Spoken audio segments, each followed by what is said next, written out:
came involved with Move the Goalposts when I'd been just on the way to go out on a night out with my friends. I noticed there was a set of goals up at just in my local community. All of us thought we'd go over and see what it was. they were signing out the wall going to put a team together. To get this football organised. Me and the local boys get a team. It's a whole big chain reaction he's creating with that stadium.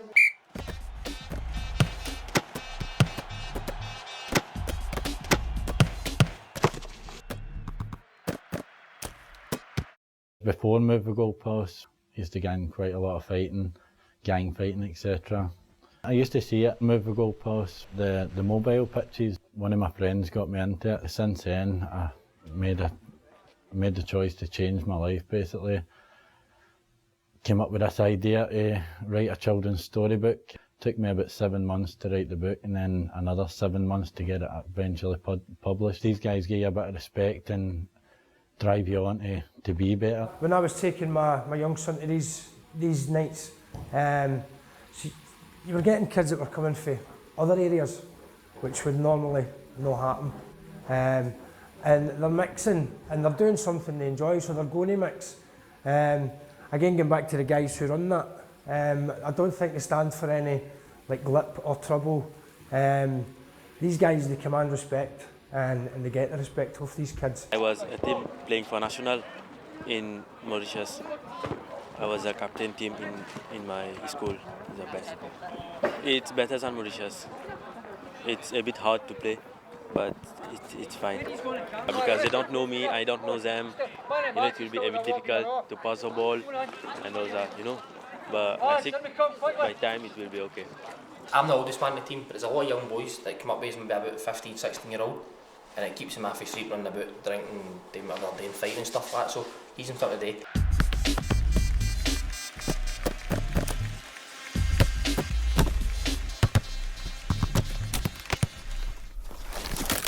It's not just football Tony provides. He's creating a wee community round about that stadium. But I think for me the main thing is Tony is working with teenagers and young people that are isolated everywhere else. Move the Goalposts came to our area about 2 years ago, and we noticed a lot of young people hanging about that couldn't get involved in the football.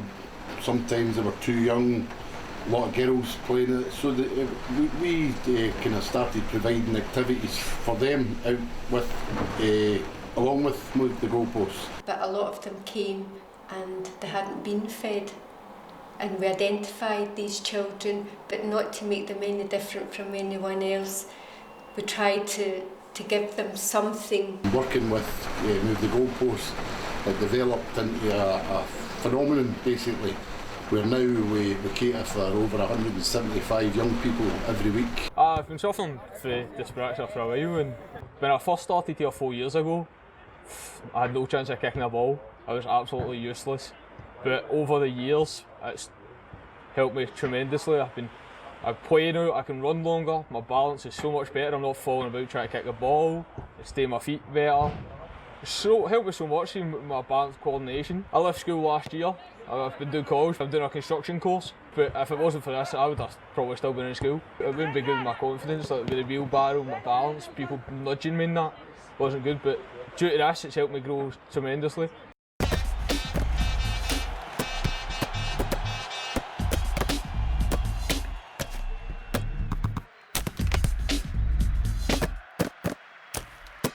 Move the Goalposts came into my scheme in Hamilton. Just went down, I love playing football and I just had been released from Hamilton Accies. I started getting a bit of like going out and drinking and that, and it was a shaky line. I could have went one way or went another, but from Move the Goalposts, if they never asked me to do volunteering, so I was working weekends, so I never got that chance to go the other way.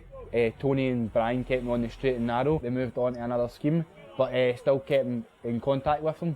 I was talking to Tony at a game of football and he was asking what I was doing, and I was saying I was looking for a job but I couldn't find one, but I had a newborn on the way, and he was like, oh, congratulations, there's a job coming up at Move the Goalposts. Alright Brian, but now I'm in full-time employment as a leisure attendant and it's absolutely brilliant. I feel as if we were very lucky to actually be able to get Dean. It was an opportunity that wouldn't have happened necessarily if Move the Goalposts hadn't been using Key Park Training Academy. I needed somebody that would be easygoing, somebody that had good interpersonal skills, somebody that had good manners, somebody, you know, that would be able to coach all these different attributes. And it was just like Tony said to me, look, I'm going to actually recommend somebody to you.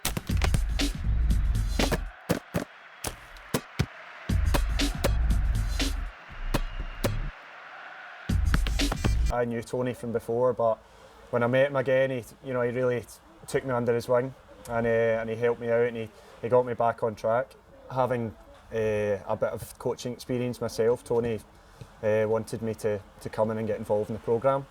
Which I did, and it was initially 1 night or 2 and it became 4 soon after, and I was with Tony for 2 years with the Moving the Goalposts. It's great to see when you have these two boys from rival areas that are playing in the same team or even against each other, and there seems to be a bit more respect about them. Tony kind of helped me back into my uni course, which I eventually finished, and at the tail end of that I got an opportunity to go to Canada firstly, where I was there for 6 months and came back. This wasn't really the plan, but ended up in Australia for a few years, playing football and also coaching as well. I've been lucky enough that it took me the other side of the world eventually, but there's other people that are here and they're still here and they're getting helped by Tony every week.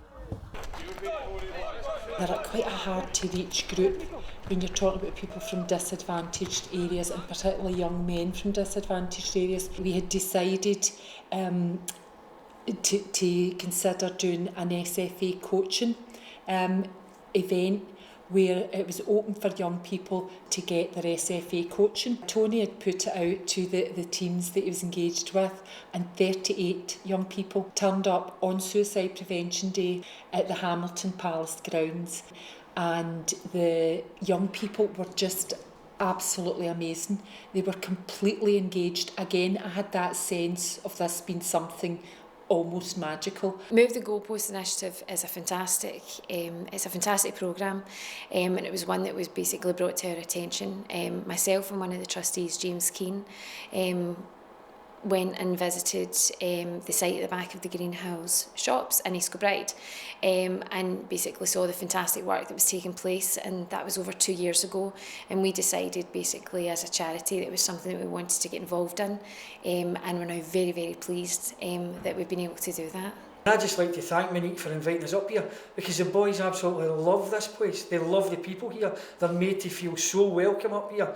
And I think one of the highlights, as we've touched on before, was when Alan McCoy came in here and all the boys saw him. They couldn't believe it when he came out and congratulated them on not just their football skills but their behaviour. After meeting the coaches, Ali said that he was so pleased that as a charity that we were involved with this initiative, because this is exactly why the charity had been set up. The most important thing is they enjoy themselves, and if people are enjoying themselves, it will improve their outlook in life, and that's all we can ask.